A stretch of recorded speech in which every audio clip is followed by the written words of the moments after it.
Hi guys, and welcome to today's video. Today I'm going to be reviewing Revolutionary Witchcraft, a guide to magical activism by Sarah Lyons. This book review has been a long time coming, as I've had the book for a while and I did finish it a couple of weeks ago, but things just kept coming up and I wasn't able to record it. But anyway, here we are now with the review. So the book was published by Running Press Books a couple of years ago in 2019, so it has been out a while, but let's get straight into the review and I'll start with a little bit about the author and the illustrator. Sarah Lyons lives in New York. She is a writer, activist, witch and occultist. Her writing has appeared in a variety of publications such as Teen Vogue, Vice, BuzzFeed, Broadly and Slutist. In addition to all of that, she is an organiser with the New York City Democratic Socialists of America. If you visit her website, you will find her blog and a space that features her published writings. She also has another site called The Fool's Rose, which is sort of like an agony aunt style with advice using the tarot. I will also mention her podcast, Pop Cult, which there are a few episodes of spanning a few years, so it doesn't seem like she posts regular and too often, but there are some interesting episodes on there that I've listened to. As usual, I will put all of the links to everything that I've mentioned in the description below. The illustrator of the book is Hanna Barczyk, an artist who was born in Germany and works in New York, Toronto and Montreal. She graduated from the Ontario College of Art and Design and earned a bachelor's degree at the Toronto Art School. She has done art pieces for news publications, book covers, film posters and murals. Chances are you've seen her work before and just not realised it. On her website, it says that her work is deeply concerned with the conceptual idea of the feminine and all that it embodies. She has a very distinctive style, and even just a quick look at her work, you can see the conceptual feminine running throughout it. I bet you will probably start to recognise her work if you see it now.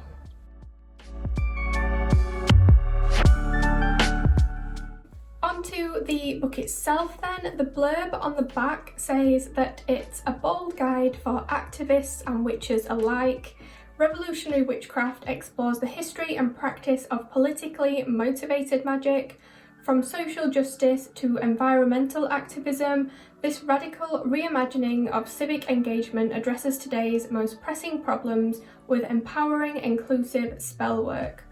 Classic rituals, from creating charged symbols to calling on ancestors, are paired with core organising tactics, there's a cat, like engaging in protests and rallying allies, in this blueprint for building an ideologically grounded magical praxis, with actionable ideas and an appendix full of customisable rites.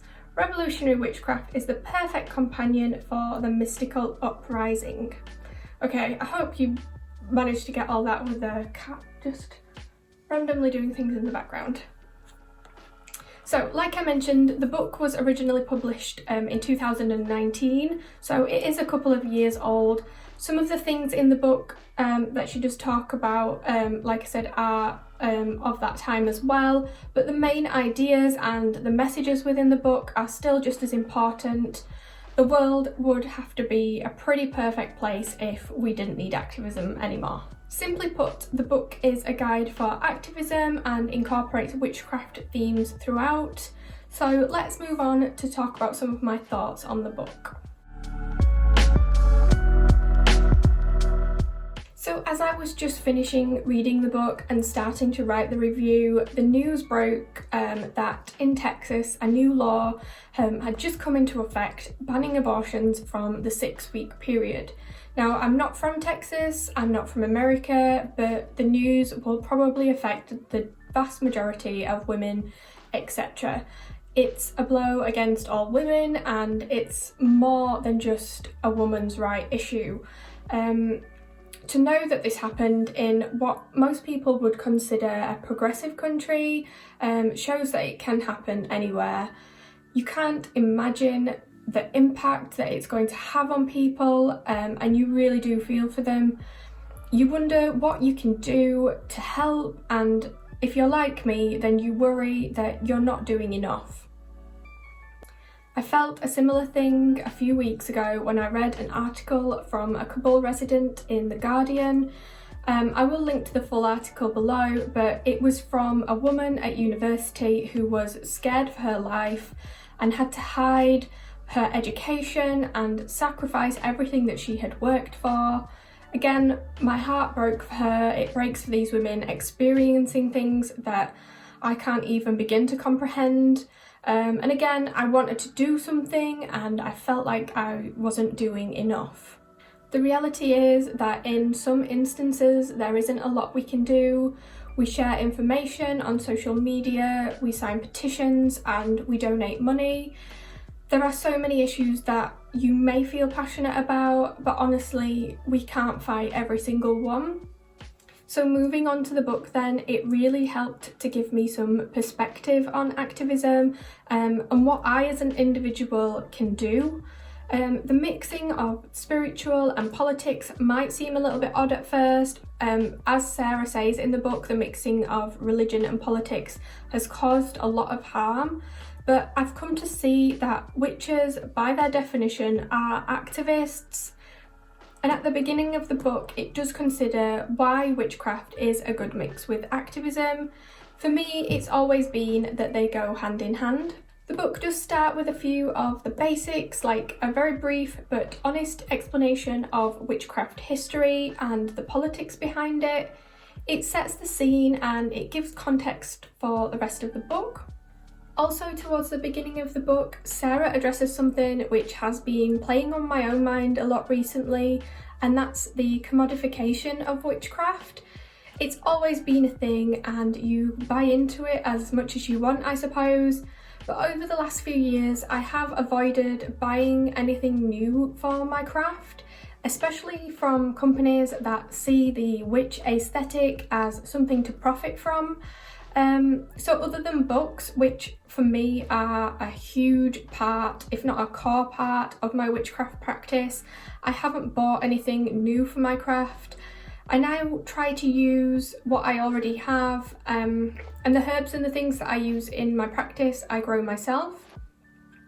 A sentiment that is shared by Sarah is that buying things is not going to make the magic happen. There is work to be done.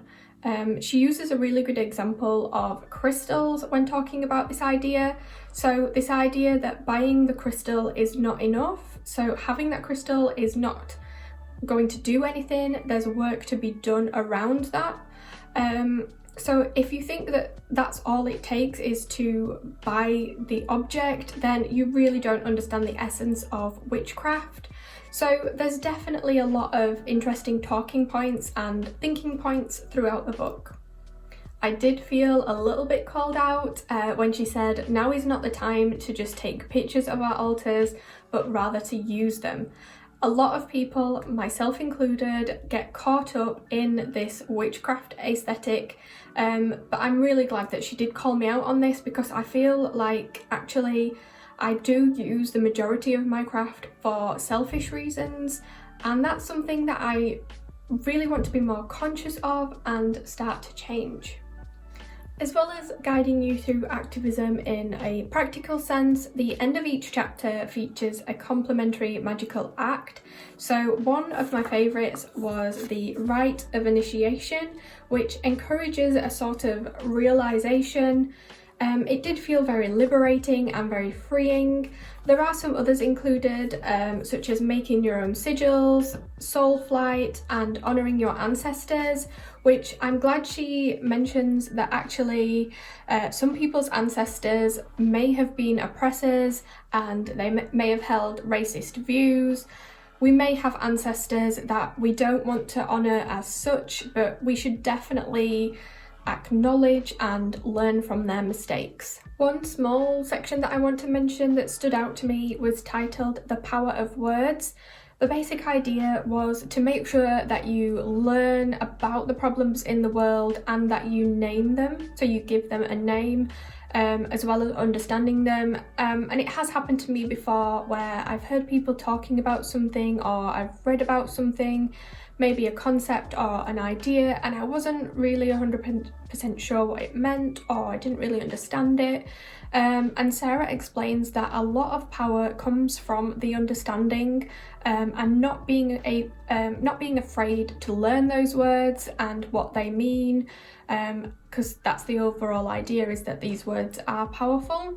My favourite chapter by far was chapter 4, which is this one. It's called The Pathways of Power, and it's got this beautiful illustration as well there by Hanna Barczyk.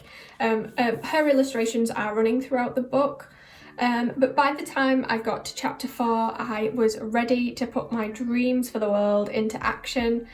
It sounds grand, but this chapter really breaks down what you want to achieve and how you can go about achieving it. So much so that as I was reading it, I was jotting down, or power mapping as Sarah refers to it, all the things that I wanted to work on, breaking them down even further into achievable steps, and making notes of all the resources that I have at my disposal. It really was a key chapter in my next steps. I found it really useful and full of practical tips. So I do always try and give a balanced review, a few maybe constructive criticisms. So here are a few things that you may want to know about the book. Firstly, it is very American-centred, with a lot of the ideas that are discussed. Now, obviously, the author is from America, so that makes total sense, but there are other issues out there that are important and that people feel strongly about in countries all across the world, that people don't know about. So for me, that's part of activism. It's about bringing to light issues and making people aware of things that they maybe otherwise wouldn't know about. Having said that, the stories in the book may have happened in America, but it doesn't mean that they are just America's problem, if that makes sense. We are a whole world, and just because something is happening in one country, it doesn't mean it can't happen in another. Even if something doesn't directly affect us, it doesn't mean we shouldn't do something about it.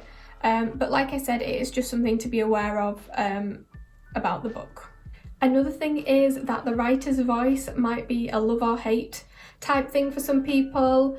At first, I was a little bit worried that I wouldn't get along with the little quirks and the little witty remarks. However, the more that I read, the more I grew to like the voice and I enjoyed the style. It suited the book and the themes of the book. It actually makes sense to have that sort of little lighter side to what at times can be quite a heavy book. Okay, final thoughts then. If you have been here a while and you've tuned in for some of my other reviews, then you probably know how much I love it when authors include their personal experiences, and I'm really happy to say that Sarah has included a few little personal anecdotes in the book about her own activism, which is really great. For me, it just adds so much more authenticity to the book. Although it is a small book, there are some heavy issues in it.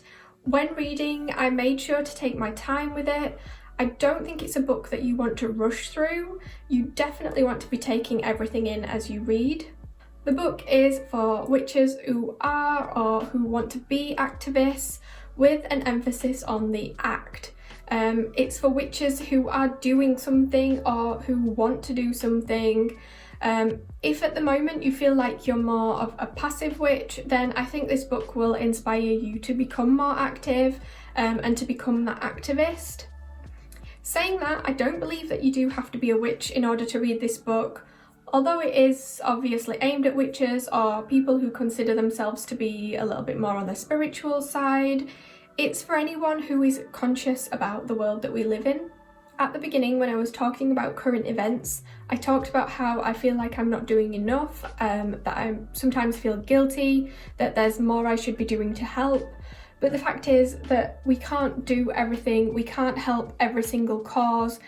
In reality, we as individuals don't have all of the necessary resources, all the energy, physically, mentally, magically. It can be very draining. In the end, I've decided to focus on the causes that are closest to my heart. There are things that I can do, things that I can be doing, and I'm going to do what I can. Ultimately, the book reminded me about the power of magic and that it is not selfish.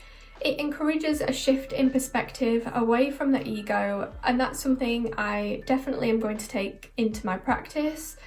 I did give the book 4 stars on Goodreads, and I think that the only reason I didn't give it 5 was because I just wish there was a little bit more of it. Okay, that's it for today's review, guys. I hope you enjoyed it and found it useful. Let me know if you do decide to check out the book and what you think about it. Thank you again, and I will see you in the next video.